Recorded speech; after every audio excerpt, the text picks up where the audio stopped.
the night that we had to manually push it. It's on now. So behave.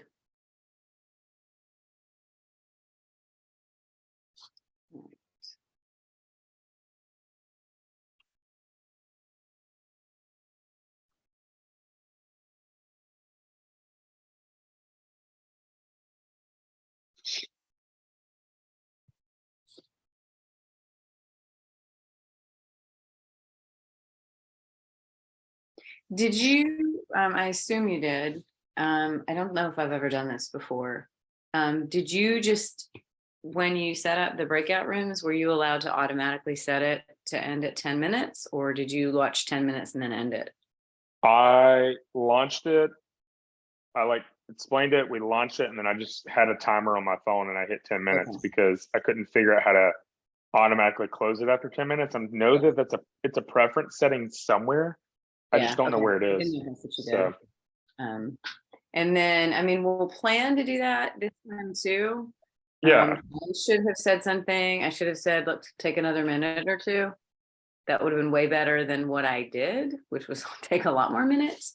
yeah, no, it's Yeah, fine. just send me a text if you're thinking you Okay. want a few more minutes. We'll just see what to expect from the kids. I was just determined that I was not going to suggest the policies. Yeah, It just seemed so counterproductive. it I does. have thoughts. Yeah, for sure. I mean, I think we all I have didn't read thoughts, them. but yeah, no, I agree. It sounds pretty counterproductive. So I wanted it to be a little awkward for them, so maybe they would make some suggestions. And a few of them, like I said, did finally in the chat. But by the time I got that out of them, we didn't get to the Constitution. yeah, There it is in there. I think it's just hard when there may be a decent number of kids who don't know each other. yeah, no, I agree. Some of these might. But if it's my kids in class, I'm just gonna call them if I need to. These kids aren't. I could call a kid and they're not even there. Sure. Well, and that's kind of like what I was noticing last time about how many of them were like still stuck on like, the first slot in Pear Deck, like they had never advanced. Right. And I was like, okay, great. So I do not want to leave the meeting. That was strange.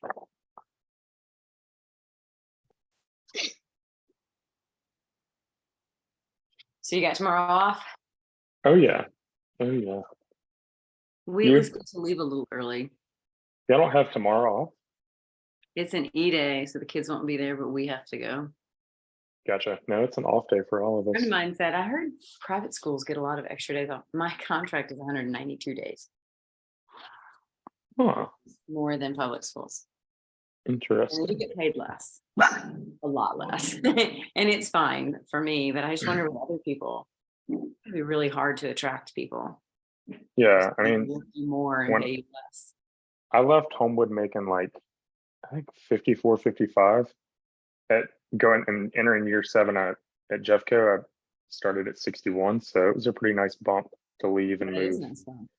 So yeah, but over the non-schools, everybody who lives there thinks they're paying their teachers so much more. I mean, the Vestavia essentially pays the minimum at every salary, except for a couple. The minimum the state will allow. It's crazy. Homewood's the same way, but I think it's because Homewood, Mountain Brook, and Vestavia tend to be the same. And I've always heard it like because those three fight for the top spots in terms of, rankings in schools, and they can provide the most resources. That's how they get around not having to pay more, because they can be like, oh, well, we can entice you with resources. And I'm like, yeah. Well, we're going to entice you with good kids. Yeah. True. So private is definitely different, but as he said, double good thing. So yep. All right, you want to start letting them in? Let them in if you're ready. I'm ready.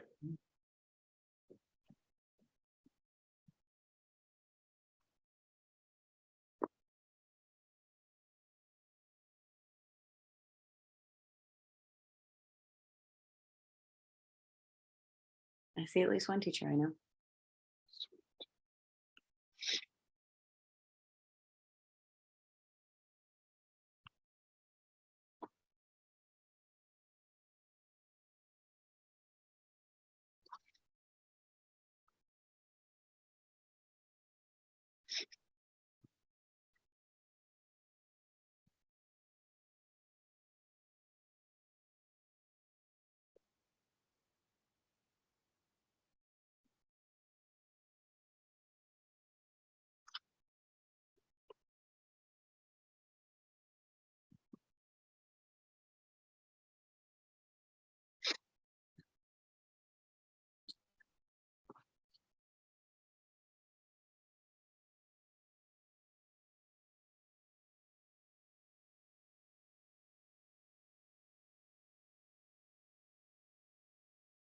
All right, good evening. As y'all come in, if you would, please go to the joinpd.com and enter this code so that we can get logged in. We're going to be using Pear Deck tonight in our review session.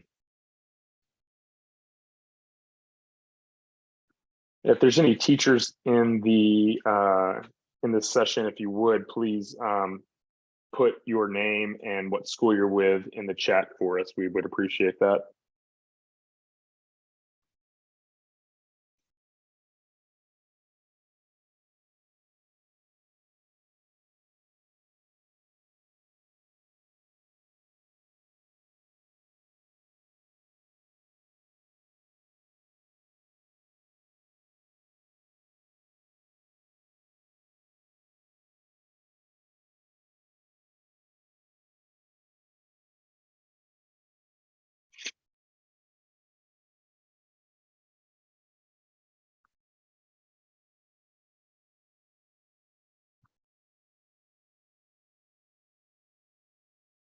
All right, so again, for those of you joining us tonight, if you will, go to the joinpd.com and enter the code. We've put it in the chat as well. And we're going to get started here in a few minutes. Again, if there's any teachers that have entered, please put your name and what school you're with in the chat for us.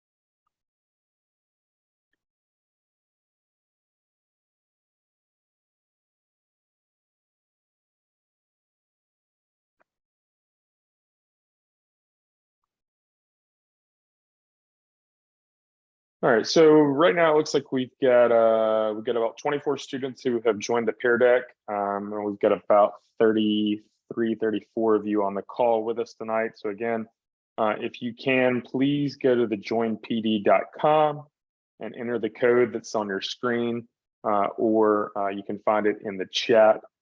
This is what we're going to be using tonight. It's an interactive slide to review for the AP Gov exam.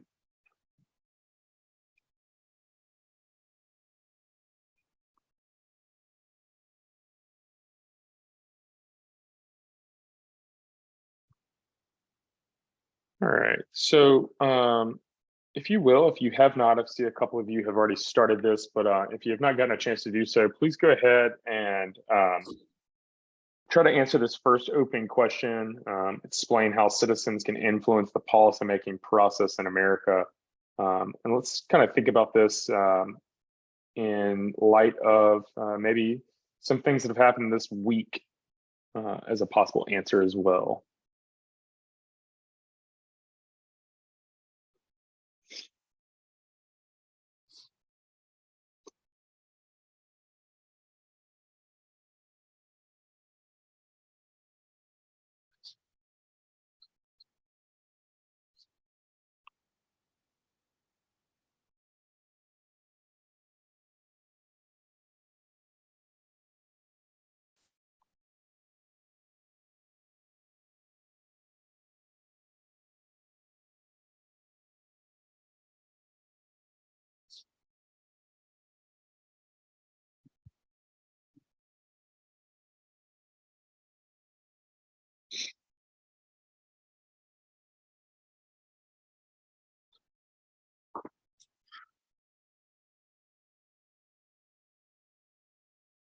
So we're getting some really good answers here. A lot of you seem to be going for the midterm election piece and voting for government officials, like many Americans did this past week on Tuesday. So very good job. Got a couple of you who have mentioned petitioning by contacting your congressional representative, as well as voting.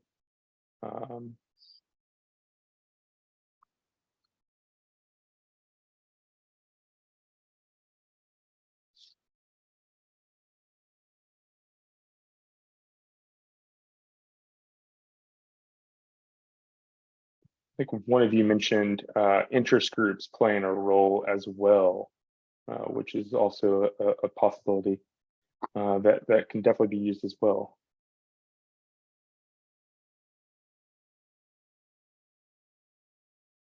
All right. So again, if you have not had a chance to join the Pear Deck code of, we've put it back in the chat again one more time.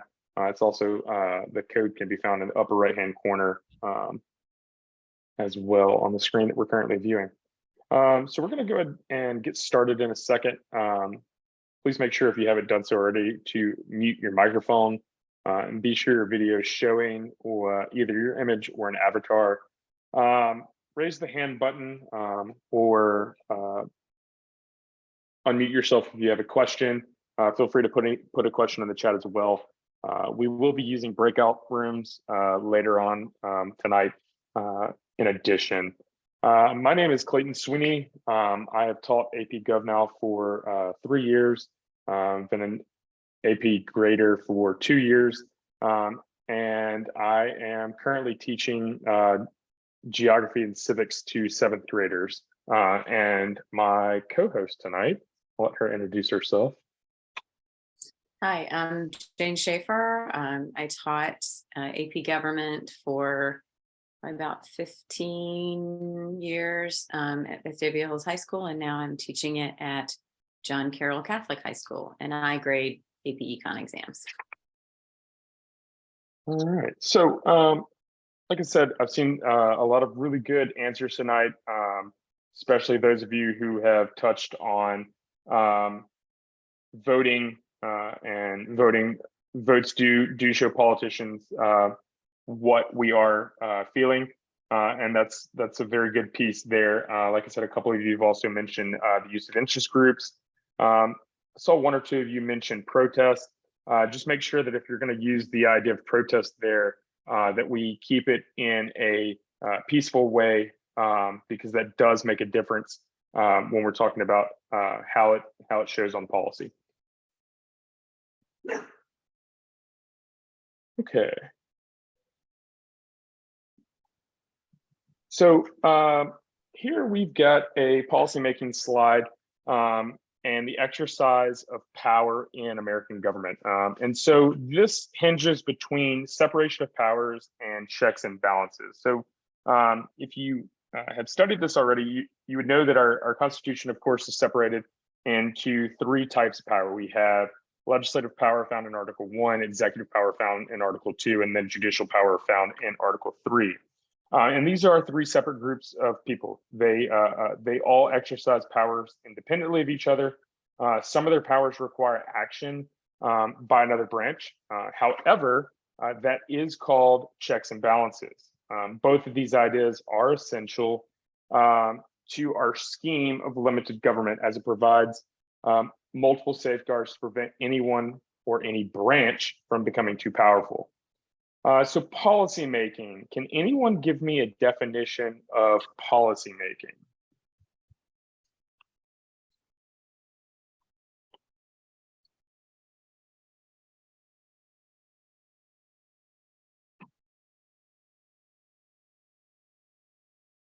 Right, so policy making is, of course, when Congress, makes a policy and then passes it through the legislative process and then sends it to the president to be signed. Now, we know that the president also has an ability to make some policy through executive orders, and we'll get into that a little bit later.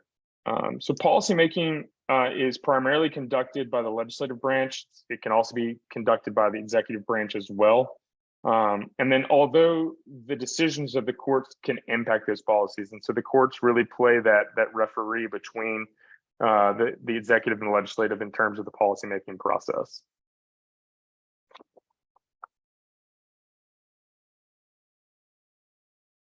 Okay, so we've got a policymaking wheel here, and I want to walk you through briefly, really quickly, just kind of the policymaking cycle.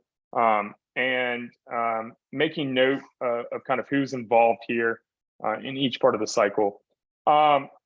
if you want, as we kind of go along, you can begin to identify which parts of the legislative branch will be most responsible for or involved in this process by marking that in red. And then, of course, the executive branch in blue. So we know that policymaking is going to start with a problem identification. And so, that's going to come from, it could very well be a constituent that brings that problem. It could be a problem that Congress is seeing, et cetera.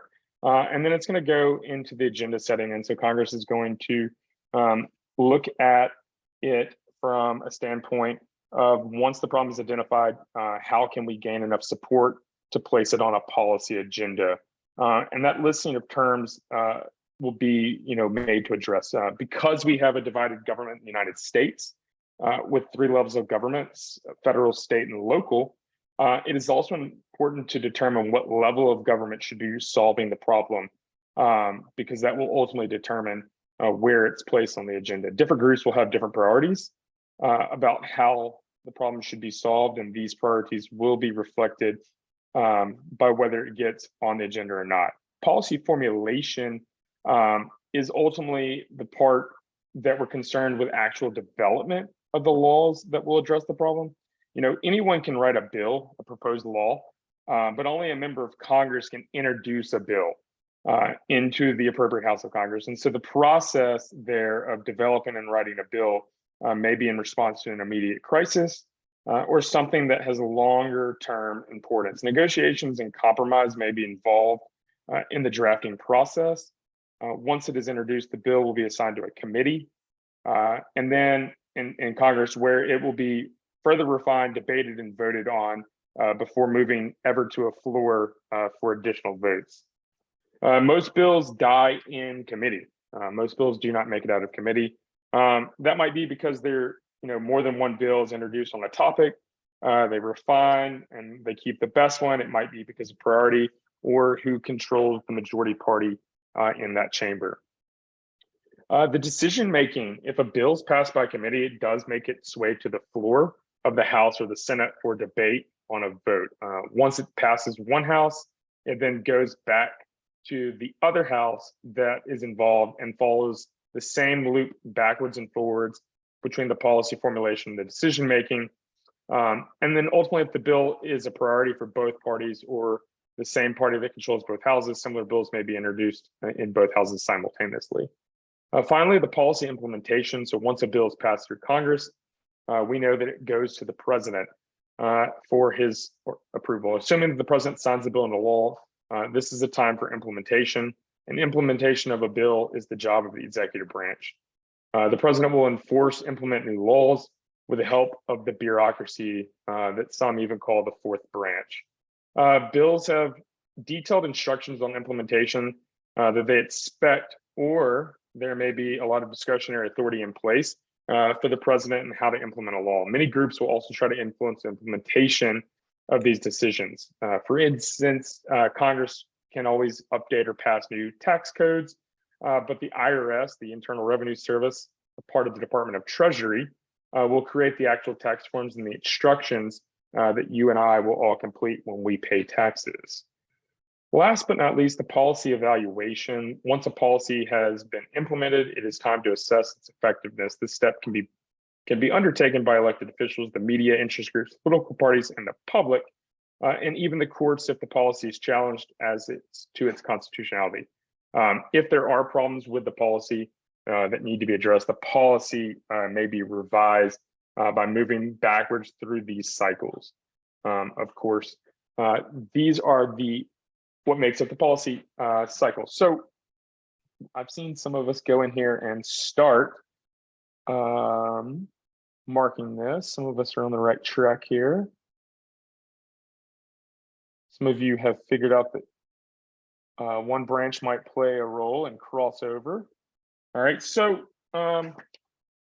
let's kind of break this down for a second of who's doing what.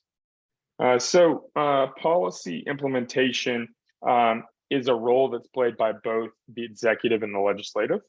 Agenda setting can be played by both legislative and executive, and policy formulation can be played by both executive and legislative. Decision making and policy implementation, of course, is going to be played by one branch alone. And do we know what branch that might be? Would be the legislative branch.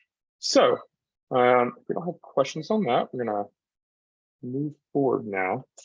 So we're going to take a look now at portion of the Constitution. So the constitutional process, or the Ordination Clause in Article 1, Section 7, states that all bills for raising revenue shall originate in the House of Representatives, but the Senate may propose or concur with amendments as on other bills. So explain why the founders required revenue bills to originate in the House of Representatives. Why might this be?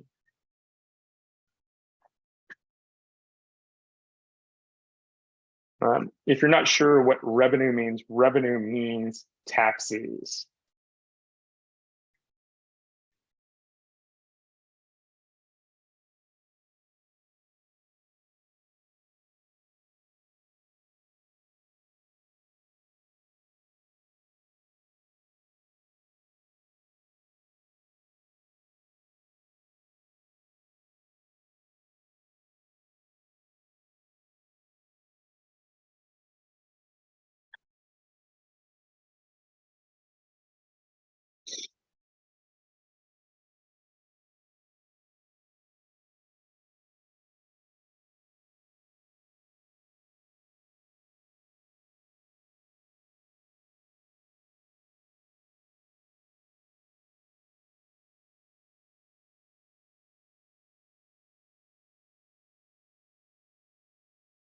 So I'm seeing some really good responses here. Give you another minute to type something.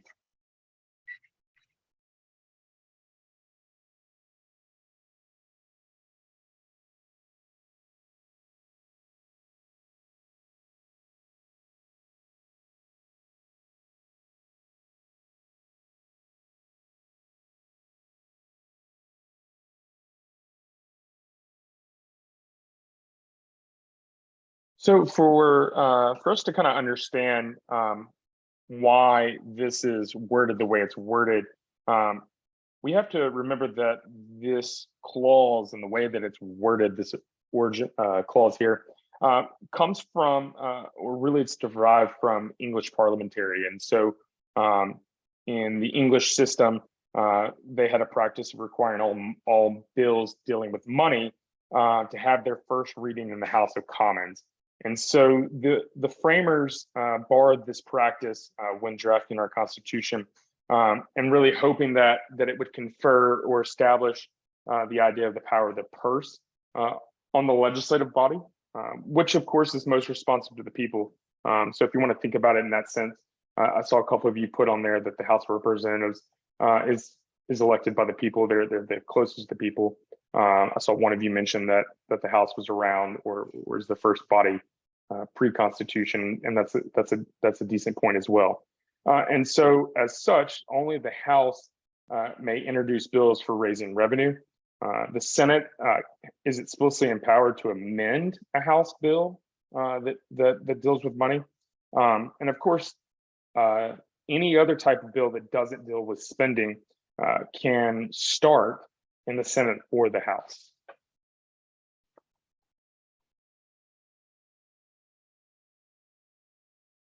All right, this is a little bit longer one here, but this is Article 1, Section 7. And so here, this is getting into the constitutional process with the presentment clause, which is about how a bill becomes a law. So maybe you have studied this in your classes.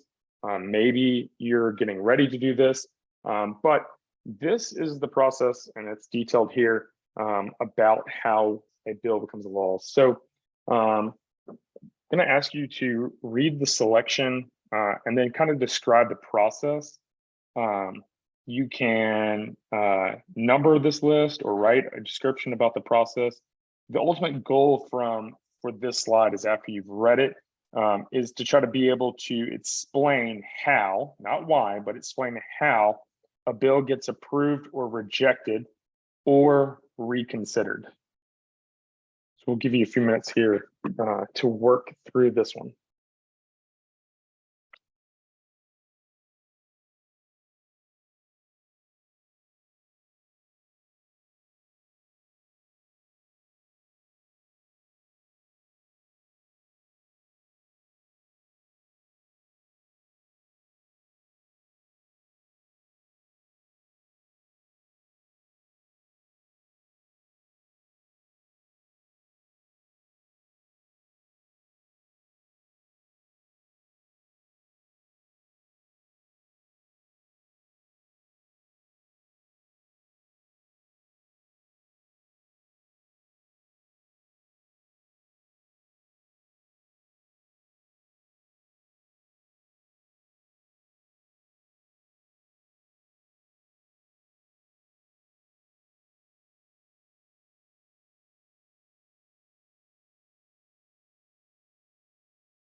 All right, seeing some really good responses coming in.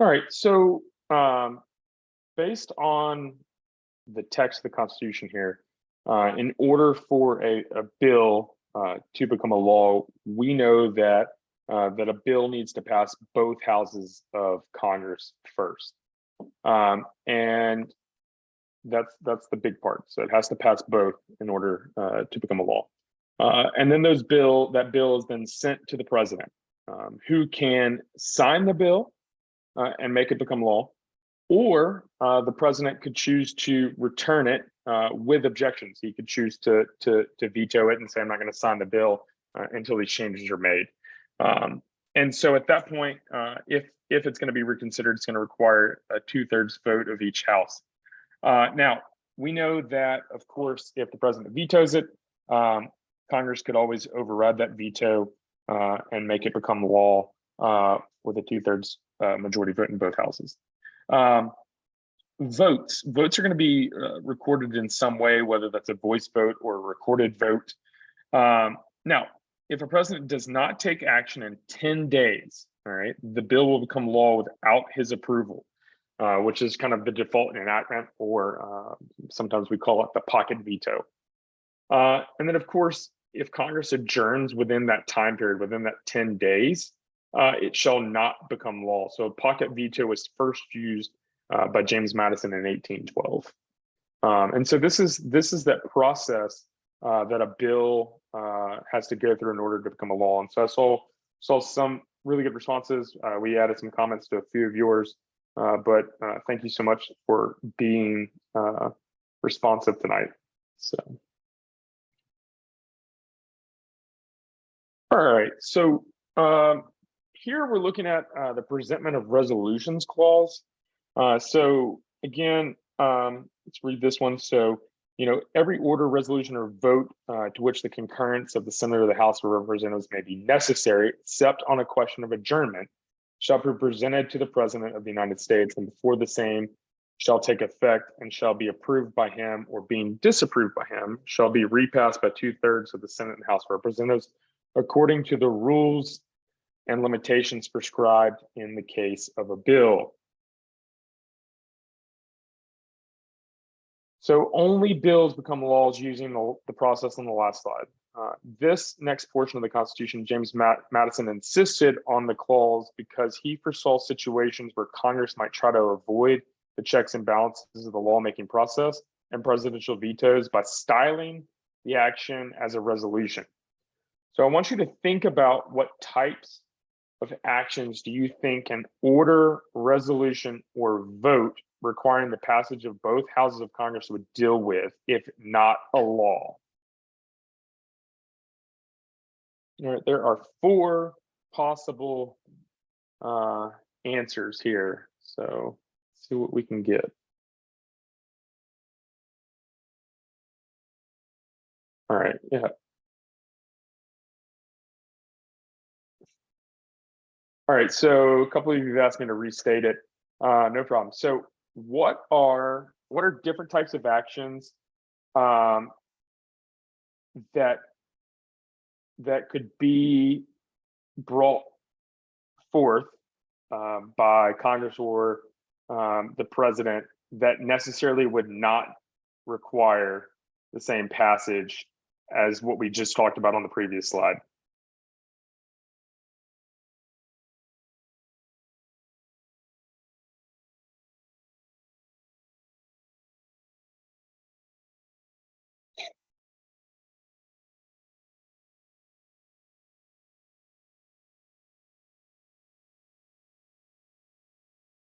All right, one of you's gotten that answer correct so far.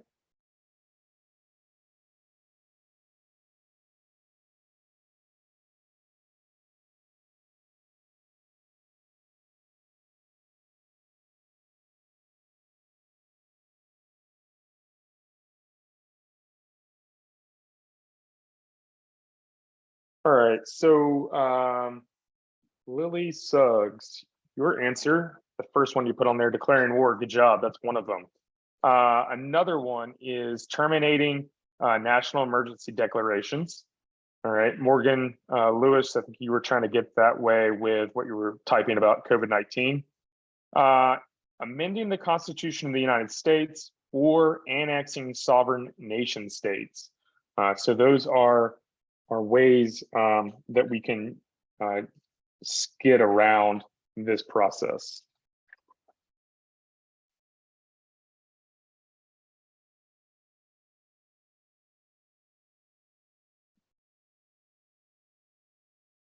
Okay, so in a moment, we are going to be using breakout rooms.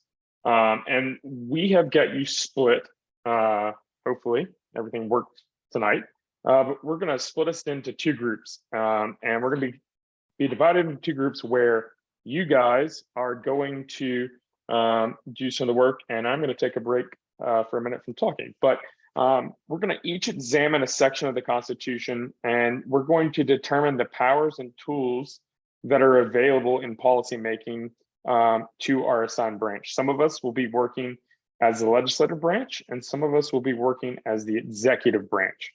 And we're going to discuss this together. We're going to write some responses on the appropriate slide for our groups. And then after about 10 or 11 minutes, we're going to come together again and discuss. Jane, are we ready for the breakout rooms? We are ready. I'll send them. All right. There we go. All right, let's go.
Just trying to make sure we have everybody in here who's supposed to be in here. A couple of people have not joined yet.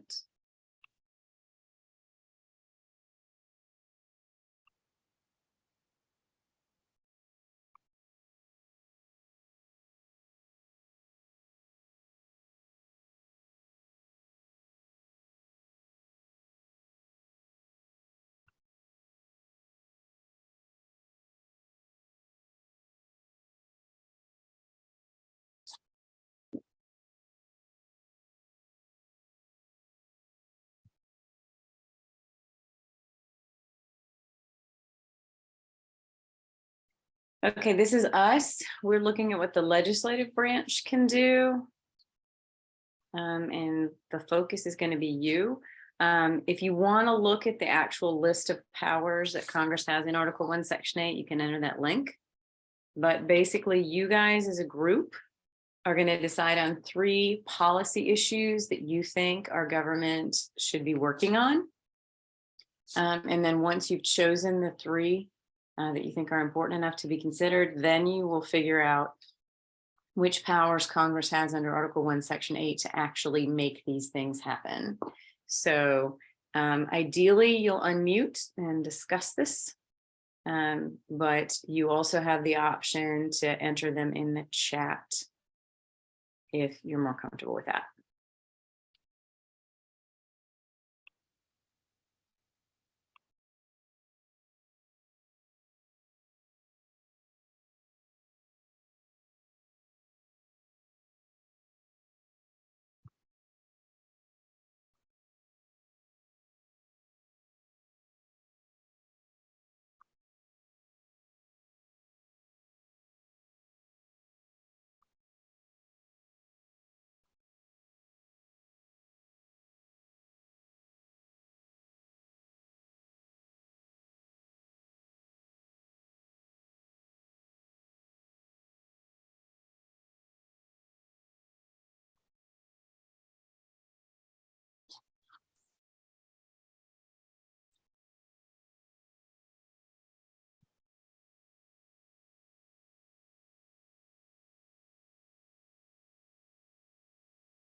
Remember, the ideas are yours.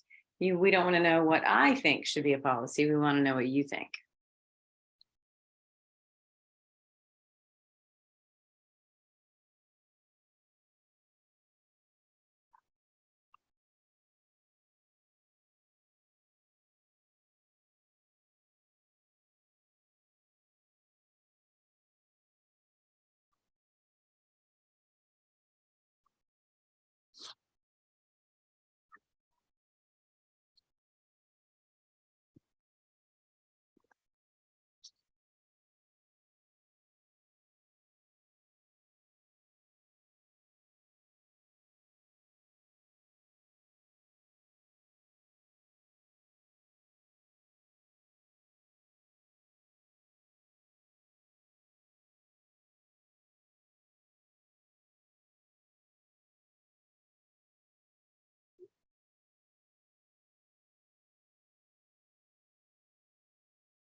Remember, if you're not comfortable speaking, and we're happy to have you do that, all you have to do is unmute. And a couple of you have, thank you for that. You're welcome to type it into the chat. Any kind of policies that you think should be the focus of the federal government at this time. We are focusing on national rather than state issues.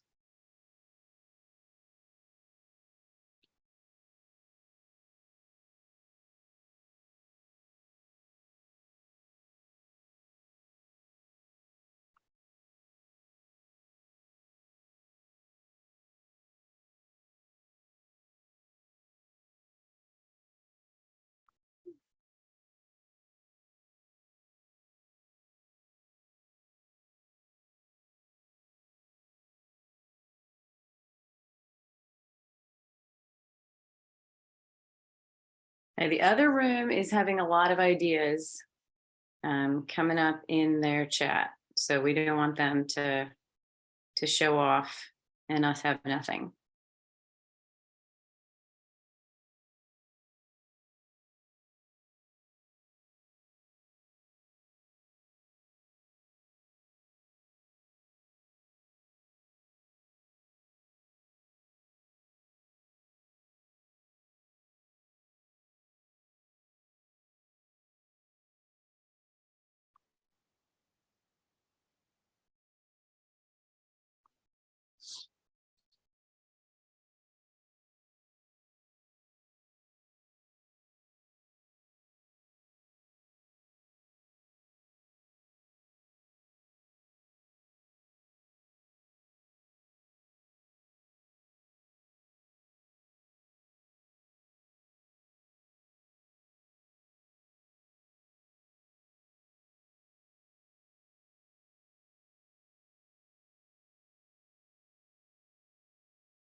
All right, Zane. So taking us off state-based mode for now. What you want us to do you have someone from your group that wanted to discuss the legislative branch side, or are you handling that? You're muted still. I think you started talking before I could hear you, so I missed the very first part of what you said. But they're supposed to be preparing to speak themselves, and I hope that's what they're going to do. Okay. I know the policies they chose, but legislative breakout room. Either they said they're in a lot of them are in a classroom, so there's a lot of noise. But Gotcha. absolutely feel free to put that in the chat.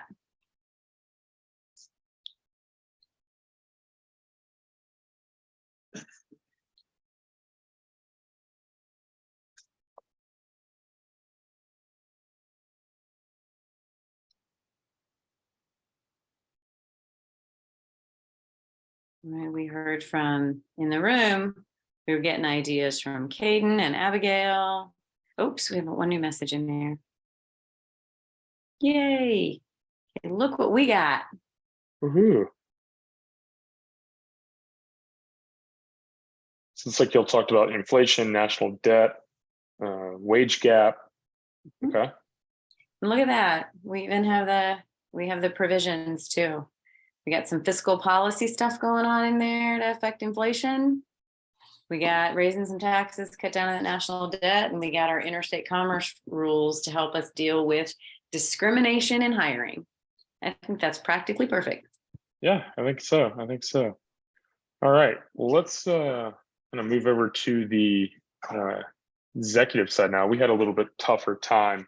I think one or two of you said you would throw it in the chat or answers. So if someone will copy and paste that over or move it for me, I'd appreciate that.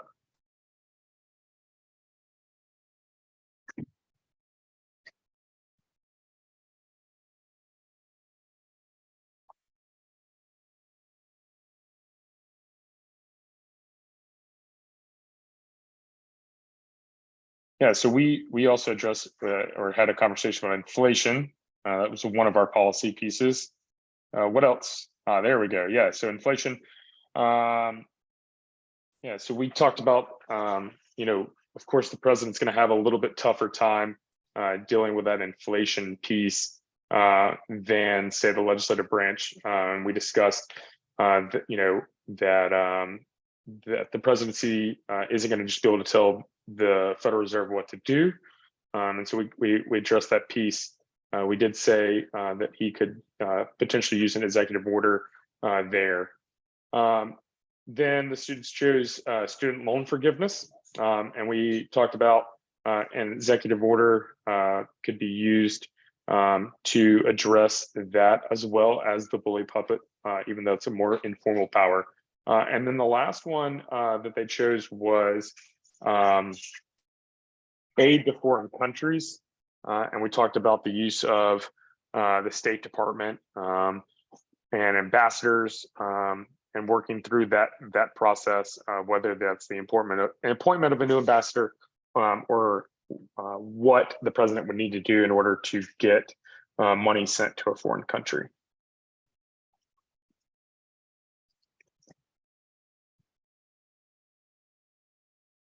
All right, so I'm going to take us on now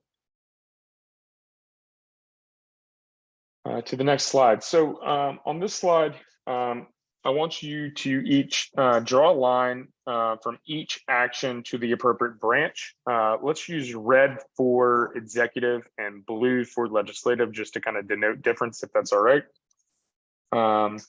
So here we're looking at what the executive branch has the power to do, or what the legislative branch has the power to do.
All right, so let's look at this first one that we've gotten back so far. All right, so the executive branch has the president has the ability to appoint an ambassador to Denmark. The president can also deploy troops to another country to ensure national security of the United States. Hopefully, your teacher will have a conversation with you about the War Powers Act or even an AUMF authorization for military force there when you talk about this one. And then, we've got that the president can have the Department of Treasury ask the IRS to audit people's tax returns for fraud. And then last but not least, the president could speak to Congress about the State of the Union in an effort to persuade the American people to support your agenda.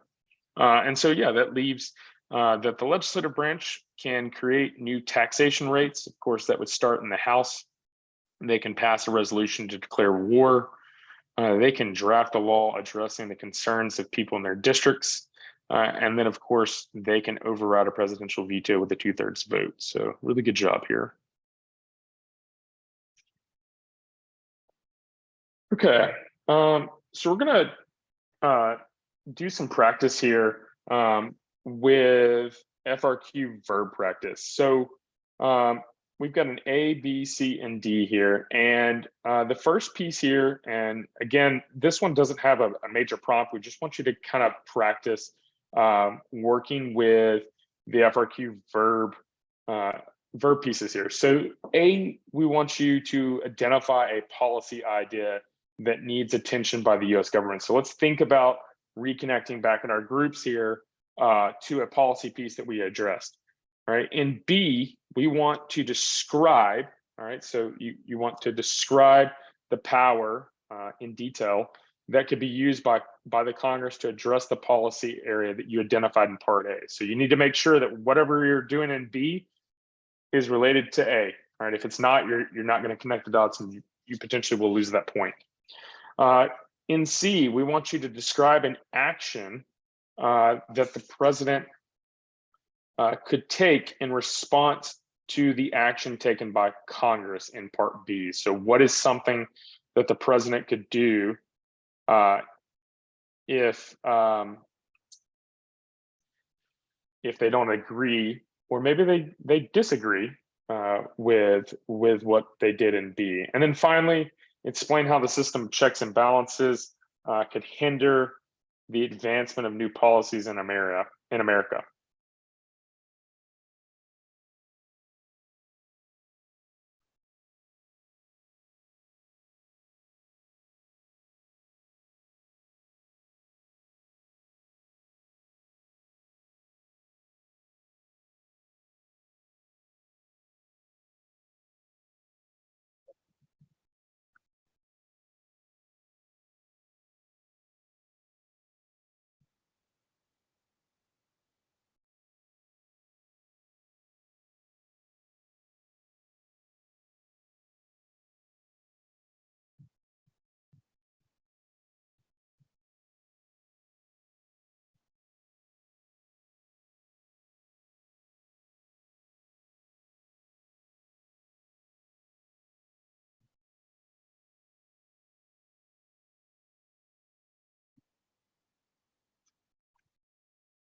I just have a general comment about their answers to A, just because I won't be able to include comments on everybody's. Remember, even with identify, while that's a fairly simple task, and identify is probably the easiest verb, when you have the policy that you're identifying, it's usually a good idea to include a sentence or two, even if you don't necessarily have to. The biggest issue that most of you guys are having in identifying the policy is you're identifying the area, but you're not being specific. Like even with inflation, you want to say that you want policies to deal with an inflation rate that's entirely too high. Because believe it or not, inflation being too low can also be an issue. And when you say immigration, do you mean stopping immigration, limiting immigration, or just having better, clearer rules? Or there are many employers in the United States that are actually saying, hey, let's make it easier for certain people to come here because we need those kinds of workers. So even for something as simple as an identify, make sure you're being specific enough that it'll be clear what you mean.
Careful when you are saying a policy, make sure or a power that Congress can use. Don't just say the legislative branch or they could do this. You need to specify an actual power that they can do. And remember that those powers of Congress are found in Article 1, Section 18, Clause 1 through 18. Excuse me, Article 1, Section 8, clauses 1 through 18. That they can get those powers from.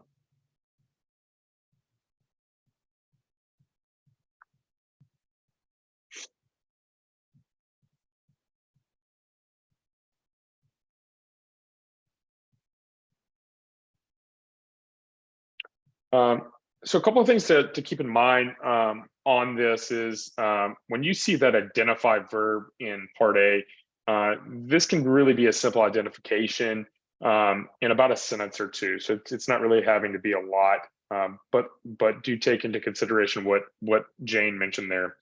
With the describe verb, this definitely requires more of a complete description. And it should be a little bit longer. So we're talking 2 to 3 sentences here. And it definitely needs to be more complete, especially here you need to address that fully in terms of what they're asking. Of course, for these prompts, we want you to include an action that Congress or the president could take and the power that would give them the authority to do so. So you need to make sure that, if you said that, Congress is going to be able to enforce immigration laws, how are they going to enforce those immigration laws? All right, what gives them that power to regulate that? Well, they have the power to regulate all laws about naturalization. All right. And then, of course, the last one, that explain verb, explain how. This isn't going to be an explanation that identifies or describes the content of the question and ultimately draws a conclusion. And this is really going to turn into a strategy, technique, or power. And so it's important that as you go through it, that you do a really good, that you start practicing a little bit more with these task verbs.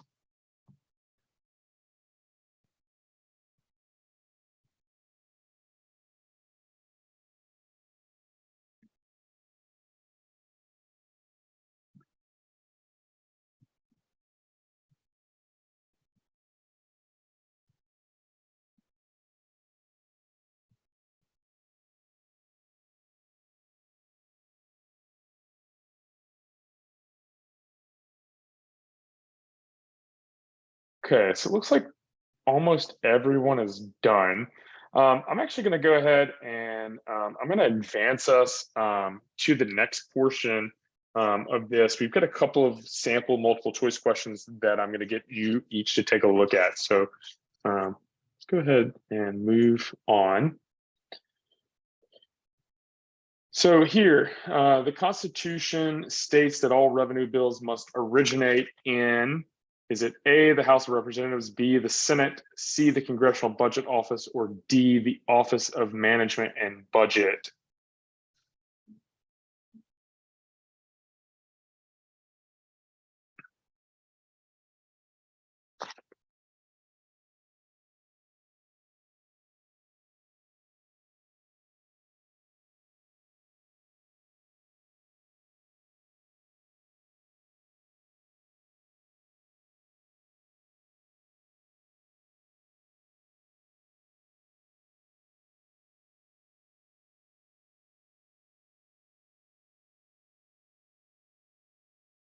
All right, good job. Yeah, so far, almost all of you have gotten this correct. That is the House of Representatives. All right, in which of the following scenarios would a presidential veto most likely be upheld? Is it A, the president is in a second term, removed from partisan politics? B, the proposed legislation enjoys widespread bipartisan support? C, the proposed legislation was originally adopted by a large majority in both houses of Congress? Or D, 2/3 of the representatives and senators are members of the same party as the president?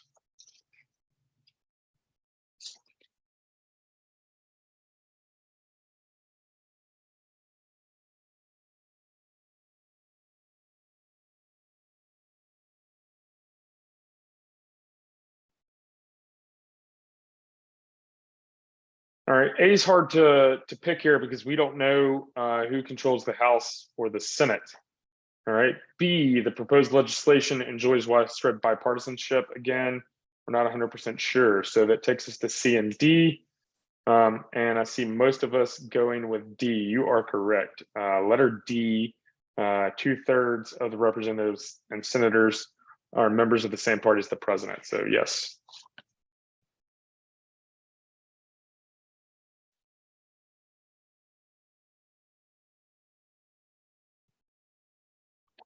All right, what about a pocket veto? So which of the following is true about a pocket veto? A, it's used to strike down a provision of a bill that the president finds disagreeable. B, it may be overridden by a 2/3 vote in Congress. C, it occurs when the president takes no action on a bill for 10 days during which Congress adjourns. Or D, it is used when president expects to reach a compromise with Congress about how a bill should be modified. All right, A is no longer legal. That is talking about line item veto, and that was outlawed in Clinton v. New York, or York v. Clinton, one of the cases. But yes, the Supreme Court outlawed line item veto, so A is not it. All right, most of you have answered letter C. C is the correct answer.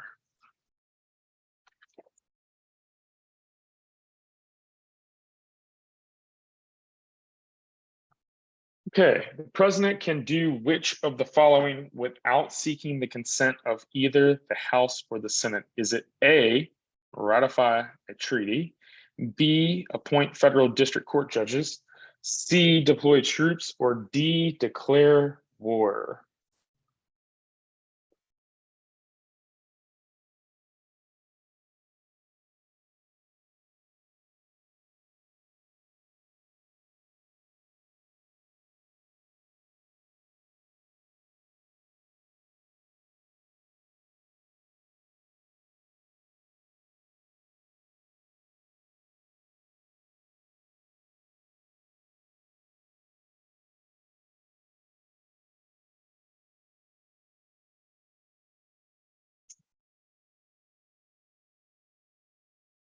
All right. Yes. Good job. Yeah. So remember, if he's appointing a federal district court judge, that requires Senate approval. All right. The president cannot declare war, but he can deploy the troops. Okay. All right. This is your final multiple choice question of the night. This, of course, is a particular style that we don't use anymore on the AP exam, but the question itself is pretty good. So let's think about this one for a little bit. But yeah, this says that the president's veto power is accurately described by which of the following statements?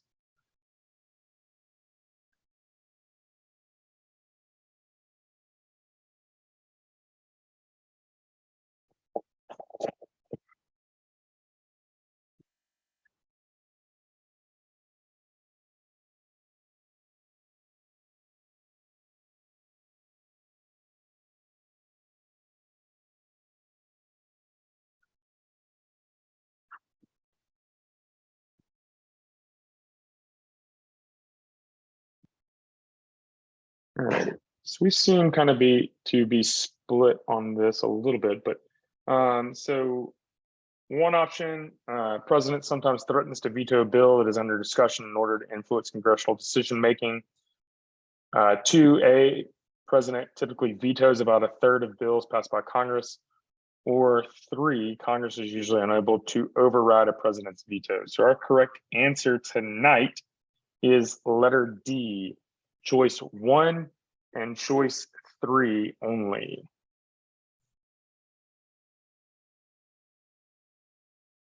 All right, I'm gonna transition us now into student pace mode.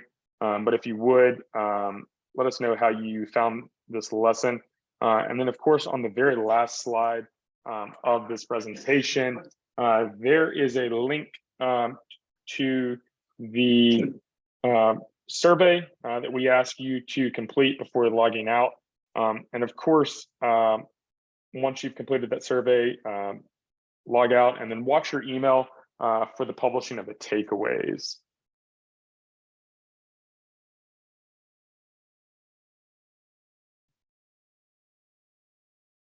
All right, I've put you in student pace mode, so that way if you need to go back to anything, you can at this time. And like I said, make sure you take that survey and then we'll be publishing those takeaways.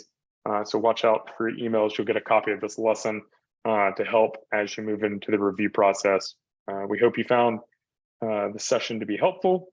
And if there's anything that we can do better next time, please let us know. Have a good night.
All right. Thank you all so much for coming tonight. Again, if there's anything else that you need, please let us know.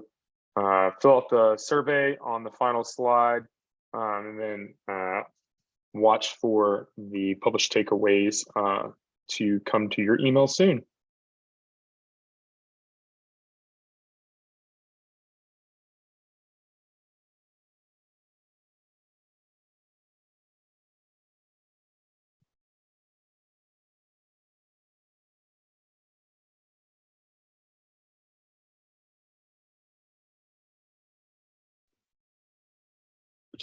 All right. The main thing that happened was, even though I said it and I knew it, because I was having trouble getting people to join. So I was just sending them to rooms because I didn't do whatever I needed to do automatically. I had them assigned to rooms. I'm not going to let this person in. I had them automatically assigned or already assigned, but they didn't automatically go because I didn't click whatever. And so I was sending people places. And then I got so involved in that I then forgot to go to my room. So I talked to myself for an extended period of time. I was really disappointed that no kids were participating. Well, that's because the only kids in the room with me were kids who hadn't joined the breakout room that they were supposed to be. And so then I'm like, I'm going to go to that room. And Ms. Boutwell was in there, so they were never in there alone. But then I arrived and I had not pre-set up as well as I should have so that my screen would show the right thing. So I kind of pieced it together and I got it to show on the right screen. And then I figured we'd be okay on time, which we were, because we're still under time now. So I stayed a little bit longer because I was determined that they were gonna get through all of it tonight. And they got their 3 policies chosen and they figured out the provisions of the Constitution. So I hope you guys weren't just sitting there. I had the timer on. I knew we had a timer too. I just, my biggest thing with this is just that it's just so difficult to get them to talk.